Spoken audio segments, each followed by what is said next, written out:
And he said, George, you don't know anything. So I retired. Oh, good grief. And all he knew was walking up and down the aisles and sticking his head in and talking to the secretaries and nurses. That's what he did. I understand that. Yeah, I've seen a lot of that. Oh, boy. Yeah. So what did you ever see in this guy? Well, I didn't have very long to look. Well, wait a minute. Let's get this on camera here. Yeah. You want her? Now, what's this deal about you were at the bowling alley and you didn't have a ride home, or? Well, she had a way over there, but I provided a way home. Ah, okay. Well, So, what did you think of this guy when you first saw him? Well, I thought he just looked like someone that I could learn to like, and I felt that he had a good sense of humor and that he had a good character, and character is the most important thing in a person. And I was up here from my family. I grew up on a farm about 3 miles from the Ohio River. Okay. Yeah. And went to Indiana State, and then I just threw my name in the pot, and well, she taught down there 1 year after she graduated from Indiana State. She taught at Rockport 1 year, and she seen an ad in the paper up here, and she answered it, and they said, well, come up and see us. And she came up, and that was it. Up here to Lapel. And what's his name? He lived out here on the highway? Milburn? Huh? Milburn? Milburn? No, not Melbourne. Paulsell? Paulsell, yeah, Paulsell was the superintendent. He hired her anyway. But she might have been in the crowd, and I thought she was a student because she looked awful young to me. Doing good. But she was 26. Well, how long did it take you to figure out that this was the guy for me? Right from the get-go, love 2 at or first 3 sight, or months. it took a little while, or about 3 months. kind of grew Or into was it? it that long? What? 3 months we dated. Yeah, that's when we got married, about 3 months, I know. Wow. But never been sorry. No, haven't. Well, you've always been, I've always known you to be a woman of high standards, and I think you did well. Thank you. And this house, you should have seen it when we bought it. You know what we paid for this place when we bought it? $12,000. Holy smokes. But it didn't look like it does now. But I sided this house, I papered this house, took this wall out, put that closet in back there, put the kitchen in. I didn't put it in myself, but I lowered the ceiling and all that stuff. And we added the bathroom on Yeah. just off the bedroom. We cemented out there to where you park your car and all that around there, and the carport. Looks a lot different. Did you start out here, or did you start out somewhere else? Well, when we went to Ohio, we bought I don't know whether my discharge is over there or not, but I told the realtor that I was supposed to get $600 off the government when I retired. And he said, that's okay. So we got a new house over there, just a house, that's a full basement and a house. No garage or anything, but that's the first place we had. But that's the That's the only place we owned, wasn't it? I think so. Yeah. Before we got this one. And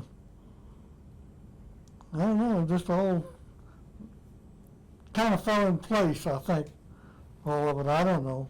A lot of things happen for reasons you don't know about sometimes, you know.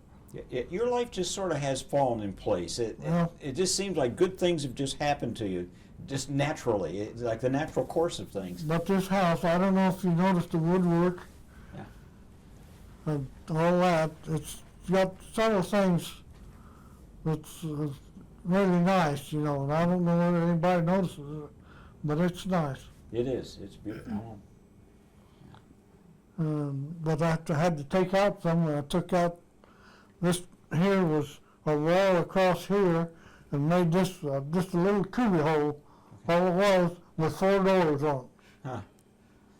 This right here was a little, had a door on it. So we, So that's made a lot of difference for me. Took the wall out Oh, yeah. and made a lot of difference in here. It sure would.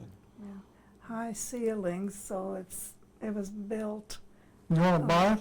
a long time ago. Let's see, I got, how much? I got 30 cents in my I pocket. got, I can give you about $2 here. We're trying to think what'd be worse now. I don't know. Probably more than 12,000. Yeah, I know it would be more than that. That place across the street sold for 105, and she told me the other day they had it reappraised, and it's 115. Well, I think this place ought to bring more than that. I don't know, but Oh, sure. there's no upstairs or anything over there. There are 3 bedrooms upstairs, and Oh, flicker there. Yeah, keep going. Keep All going. right. We had an interesting life. You probably lived more of a life in your first 25 years than most people do in their lifetime. All the Well, things you saw and the maybe places so. you've been. Is there anything you haven't gotten around to doing in life that you wish you could do? If you had all the health and money and time in the world, I mean, travel, go to the moon. I don't have any thing at all about going to the moon or any place else off of this earth. Run for But president? I wouldn't mind to travel in the United States. I don't care about going overseas and where there's plenty of places to see here. Yeah. But I've been several places, but I haven't been in all the states yet, but probably won't be now. So, Yeah, my philosophy is why go to any place where you're afraid of the food? United States is fine with me. Well, we always give our veterans a chance to say a few words for posterity. You got any words of wisdom or personal philosophy that you've kind of lived by? well, I've got 2 grandsons, and let's put their life on the line, and they're all for this Iraq? thing in Iraq. But I don't know if I can be for it or not. I don't know. well, If they do it right, go in there and blow it up like we did, Yeah. but they don't do that. Yeah. So I don't think, they say they're going to win, but I don't think it's a win proposition there at all, the way they're doing. Can't pull your punches and win a war. I don't think so. Well, Sergeant Lackey, I don't want to break up a relationship here. I'll shake with this hand. I want to thank you for Oh, this interview and for your service to our country. I Oh, really well, thank appreciate you. your time with us this Thank evening.